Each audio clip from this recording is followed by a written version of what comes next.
so that at least not only the legacy of my father, and in fact, our unemployment rate now is lower than it was before the pandemic. So we estimate that we have created about 2 million jobs since then. We have to build these partnerships together. And the idea was really that because of we need to encourage trade and to have these partnerships, because we are coming into an uncertain world with the post-pandemic global economy, and so those partnerships are strong. So we have been very active in ASEAN, APEC, to promote those partnerships, and that's why I think the balance in terms of trade and in terms of assistance has changed over the years. Thank you very much. I know you worked extremely hard today. I think I have seen you already 3 or 4 times, and I know we have had so many sessions. Well, I could say the same for you, Mr. President. We've been together most of the day, yeah. and I'm very happy that we had this opportunity to have at least a chat about some of the issues of the day. And congratulations on your elections. How many months have you been in office now? I took office, inauguration was the 1st of July. Yeah. So more or less 6 months. 7 months now. How has it been? As expected, or better or worse? Well, pretty much as expected. I have the advantage of having spent years watching my father being president. So I had a very good idea of what it entailed. Now, of course, it's different from a son watching his dad doing his job as you yourself doing that job. So it's like I'm in the same setting, but playing a different role. But at least I know what needs to be done, and I have a fair idea how it used to be done anyway, and so I have models that I can follow, templates that I can follow. But in your father's time, there was no social media. No social media. Yes, that's actually in politics, I think, all around the world, not only in the Philippines, that suddenly social media has become such an enormous force, not only in politics, but in all other walks of life. So, yes, that is the new feature. I think maybe we could say that the world is more complex and confrontational now than back when your father was president, and more complex in the region? Yes, because it was simpler then. For example, when you talk about foreign policy for a country like the Philippines, you choose. You were with the Americans or you were with the Soviet Union. That was still the Cold War. We were still in the midst of the Cold War. And so, yes, it was simpler then. But it's that kind of arrangement, or that kind of the spheres of influence, as we used to call them, I don't think applies anymore. However,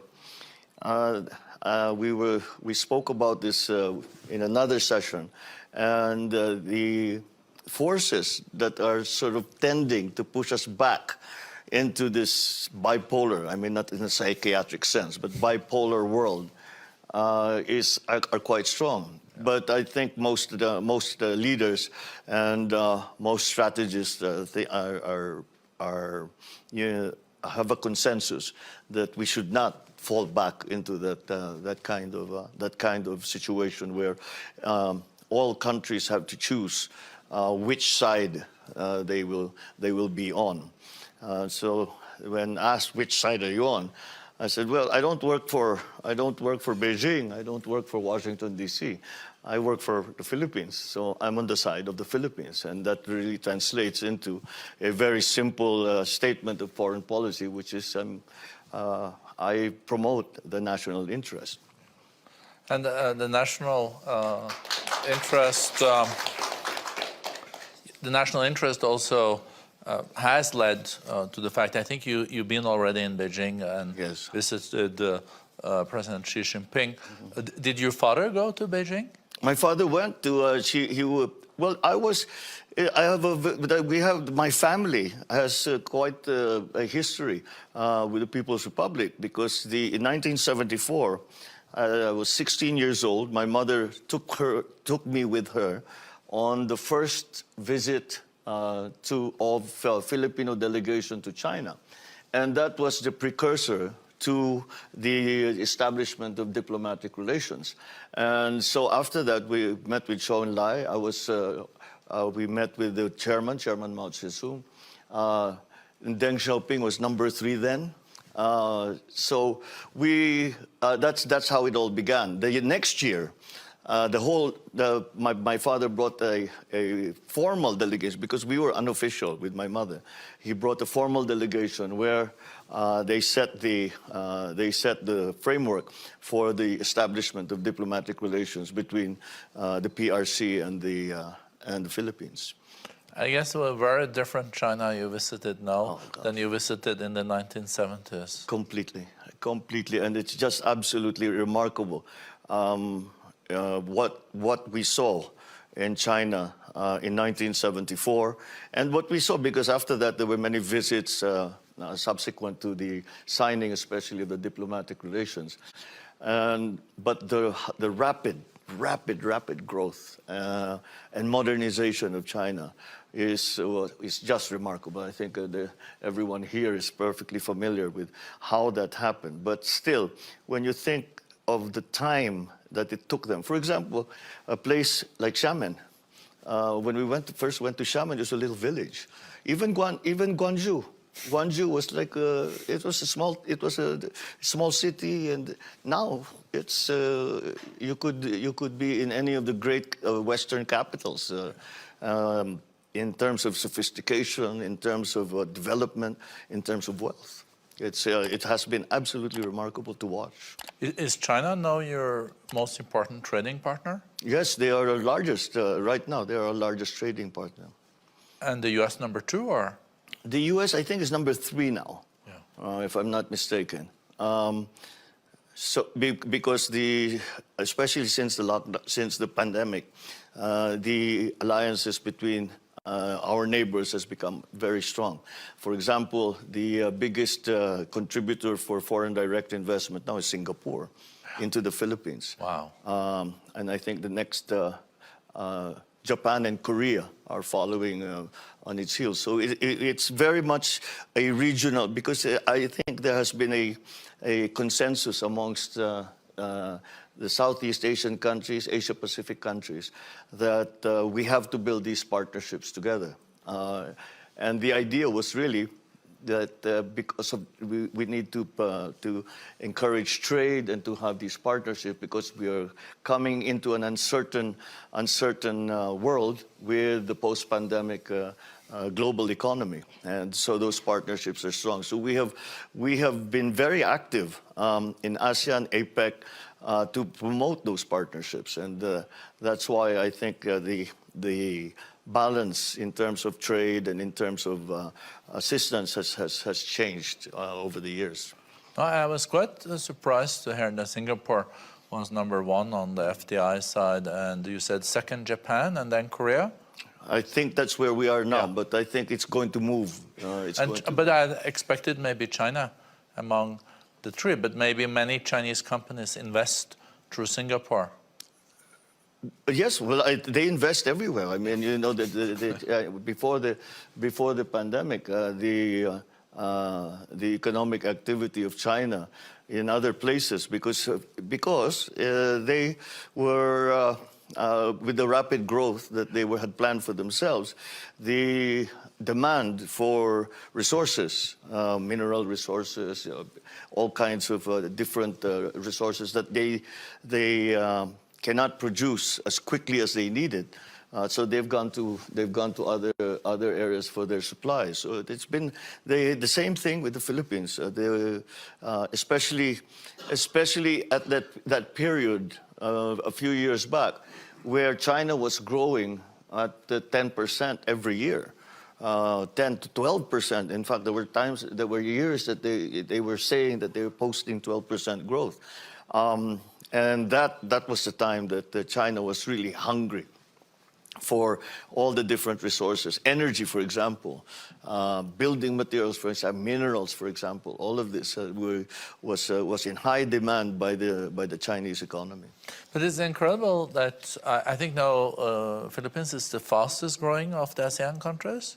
I think in ASEAN, I think we're still the fastest growing. Yeah, around 7-8%. But since China is also such an important market for you, how do you explain that when China now has been growing a bit slower, that you have maintained or created such an impressive growth? Because that's not the situation in the rest of the world, because the growth has been going down. Well, it's a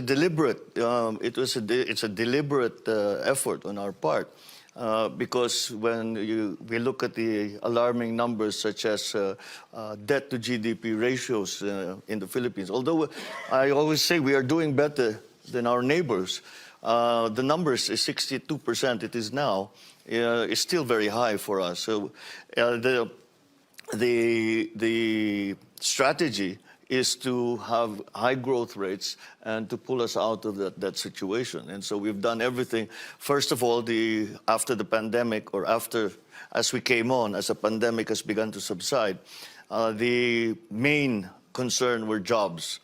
And that was one of the areas. And we concentrated on the MSMEs, the micro, medium and to medium scale enterprises, micro, small, medium scale enterprises, because that comprises such a large part of our economy. And it's the same in most ASEAN countries.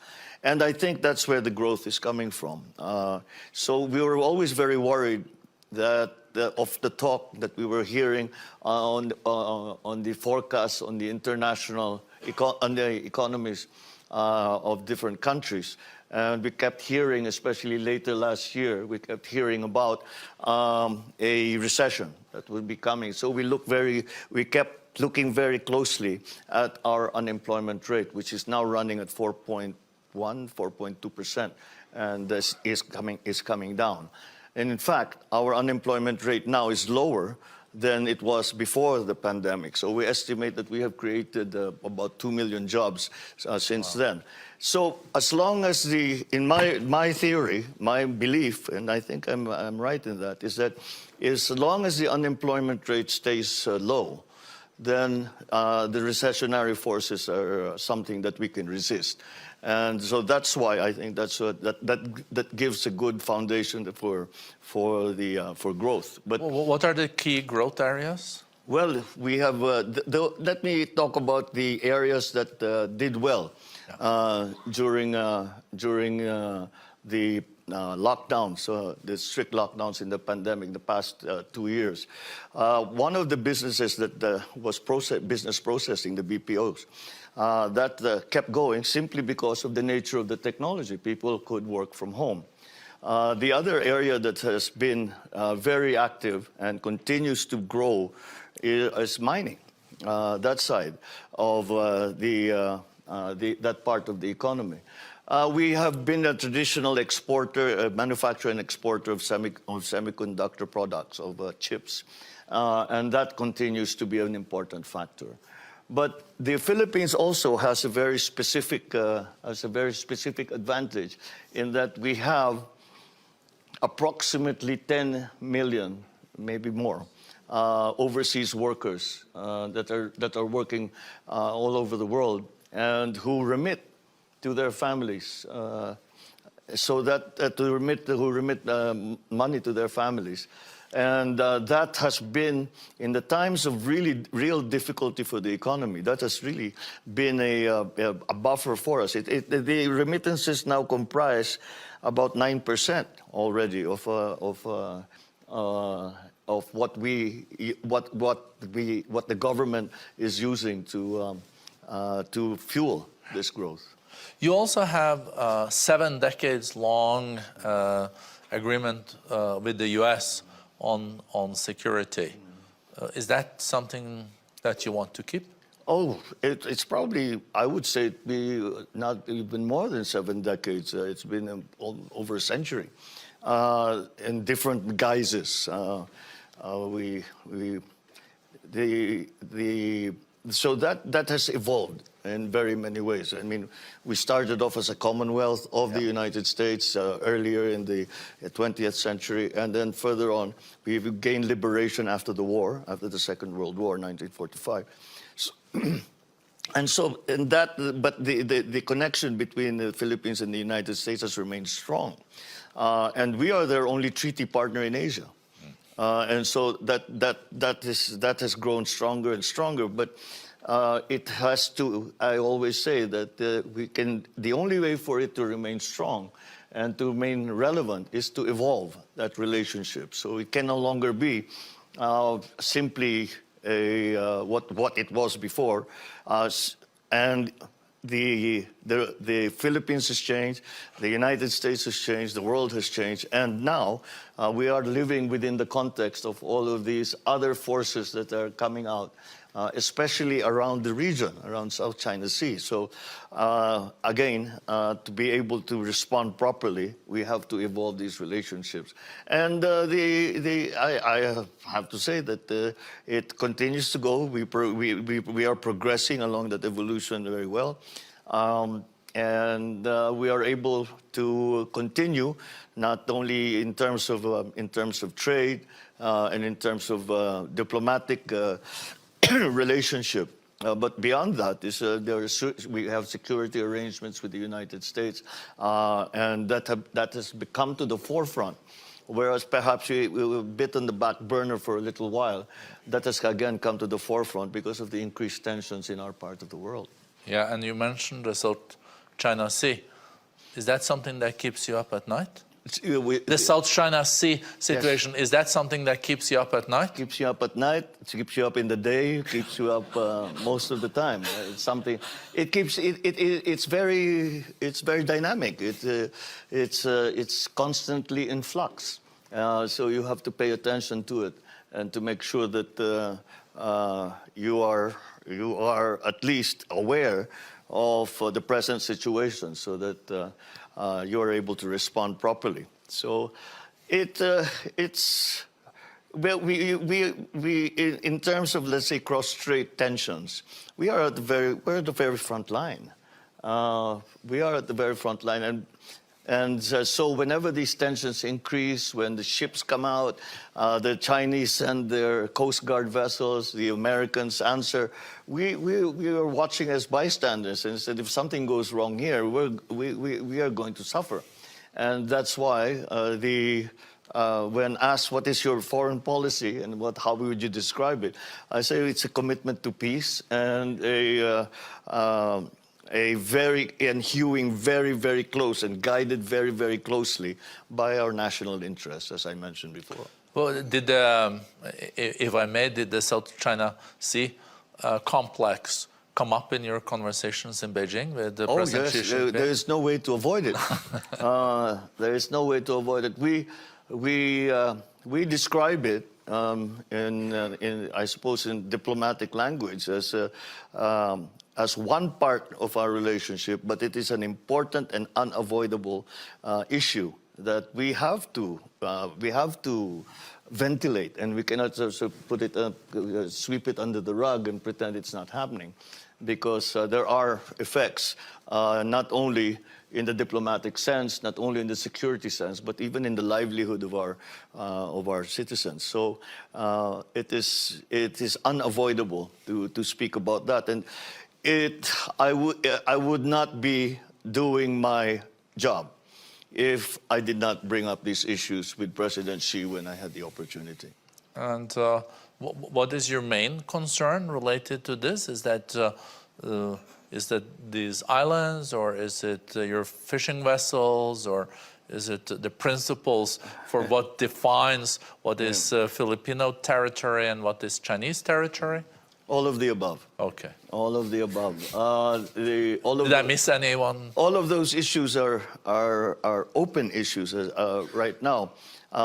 So in terms of the territorial, let's say that we have no conflicting claims with China. What we have is China making claims on our territory, and that is our That is how we approach the problem that we find. Because we've established our baselines. They were the baselines as was drawn out was given to the UN, and UNCLOS has accredited those baselines as the baselines of the Philippines. And we lived with them for many years without a problem. And suddenly things had changed. So I suppose China has some strategic concerns that have caused them to do this. So it is, again, we are always, if you have been listening to the ASEAN pronouncements, it is always the rule of law. It is always UNCLOS that we talk about, because it's not only the Philippines who has these issues with China amongst the ASEAN members, and so that is the approach. I mean, some people say even within the Philippines that we should do more. And I said, what do you want to do? Go to war? Nobody wants to go to war. We don't. China doesn't. The United States doesn't. So, but just having the tensions increase in the region already has an effect on trade, on all of the exchanges that we have within ASEAN, within the region, with China, with the United States, and now with the agrupations that are being formed with Australia, with Japan, with South Korea.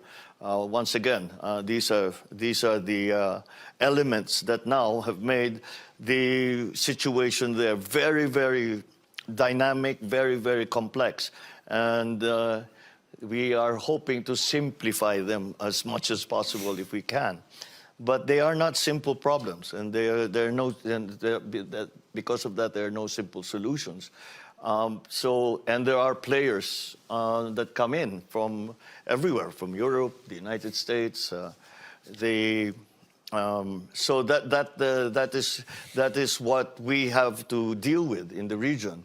However, there is also a unanimity of the belief amongst the leaders in ASEAN that we must be committed to the idea we call it Asian centrality, but it essentially boils down to the idea that the future of the region must be decided by the region.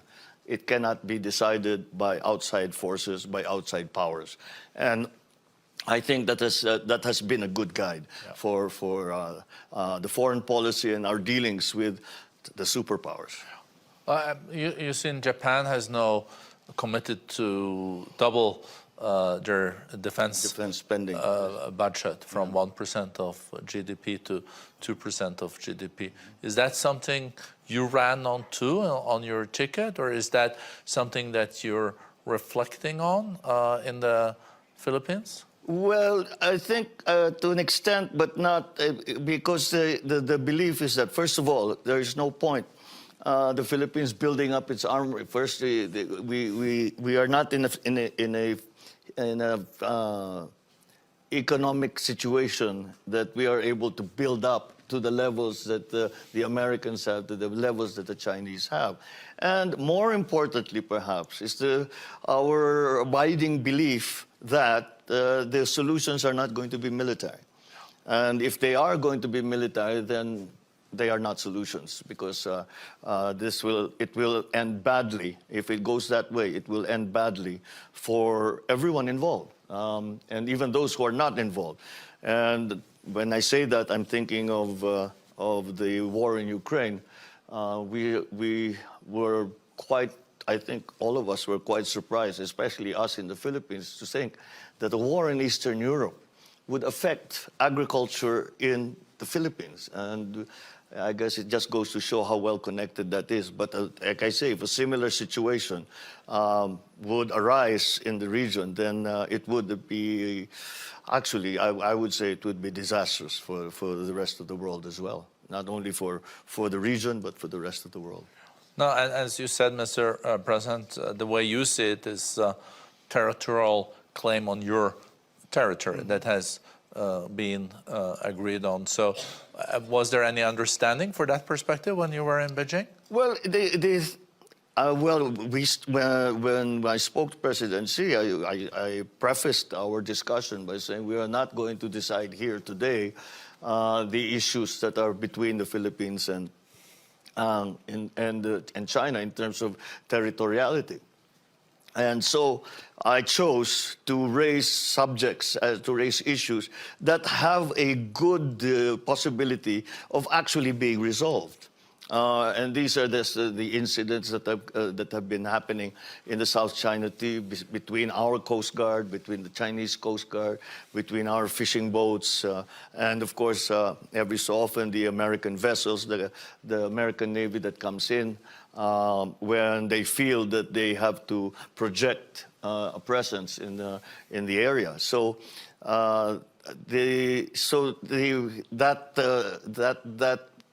that precludes the possibility of just saying, look, we come to an agreement between the two of us, and we will take away all the issues there.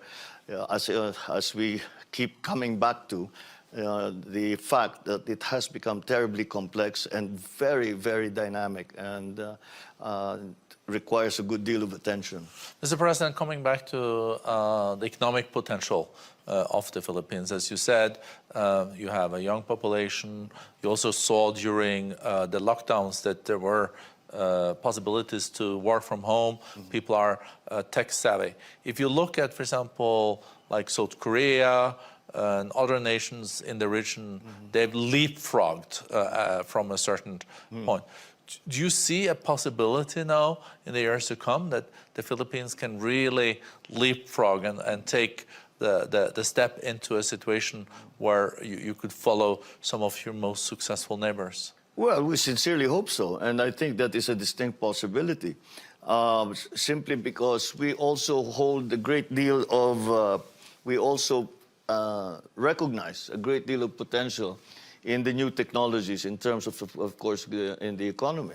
And the advantage that we have, that the new tech has, is that it is not like the traditional industries where you have to slowly build it up over the years. You come, you have a problem, you engage new technologies and bring it on.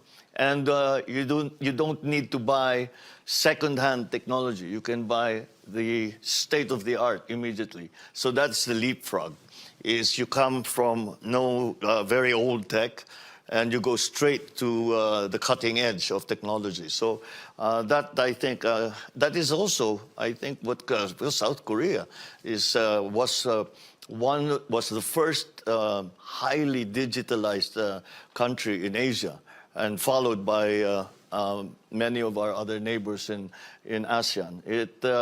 It is a central tenet of the development strategy of ASEAN and of all the member countries in ASEAN.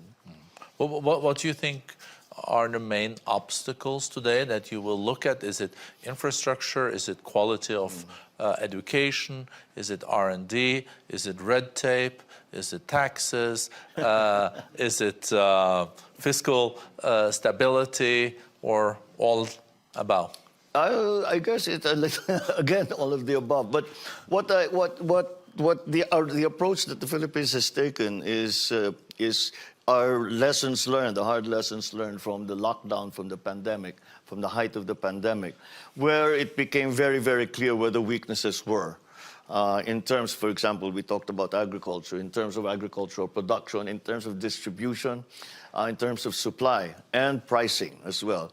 The areas in infrastructure, I think we have made the commitment, and I'm confident that with that commitment, and we follow through on that commitment, that our infrastructure development will proceed apace, and that is something that we have control over, simply because these are government projects, and we are again promoting PPPs even in the especially in the infrastructure projects, because these are big ticket programs.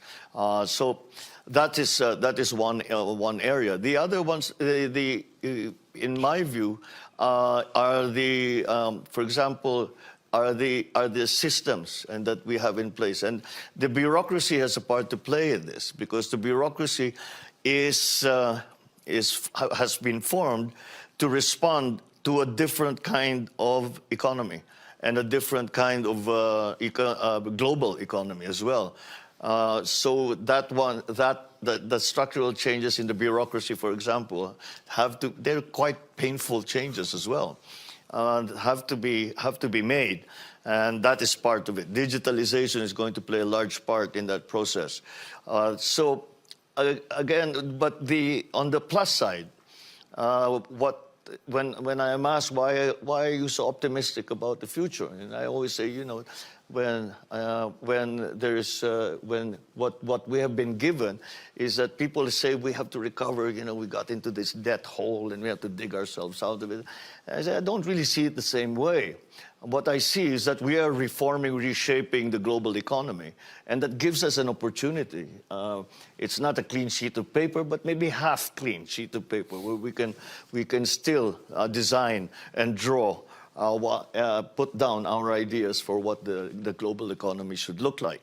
So, and the reason that I'm very, very optimistic and very confident of the future, and in fact, we have a sort of bet going with Madame Georgina of the IMF. Okay. In terms of, they predict a growth rate of 5% for the Philippines, and we said, well, our projection is 6.5%, and we're still hoping that we will be able to grow beyond that.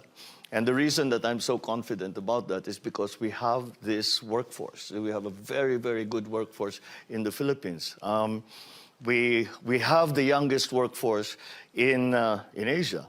You might be surprised to learn that the average age of a Filipino worker is 23.5 years old.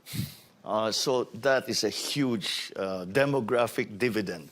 But demographic dividend is not paid out just as a matter of course. You have to develop. You have to develop now. Some of the concepts that we keep hearing about is upskilling and reskilling, and that's we have concentrated on. But again, the raw material in terms of our workforce is very, very advantageous. Our workforce is well trained. Our workforce is sophisticated, very English speaking. Quite in terms of technology, I would say that we are on equal footing as any other country. So that is where my confidence comes from, and that is the confidence that I hope to exude sufficiently to bring that confidence also to all of you and all of our potential partners in the world. No, thank you. It's been a fascinating discussion. I guess just to round off, how many years is it since your father left office? 34, in 1986.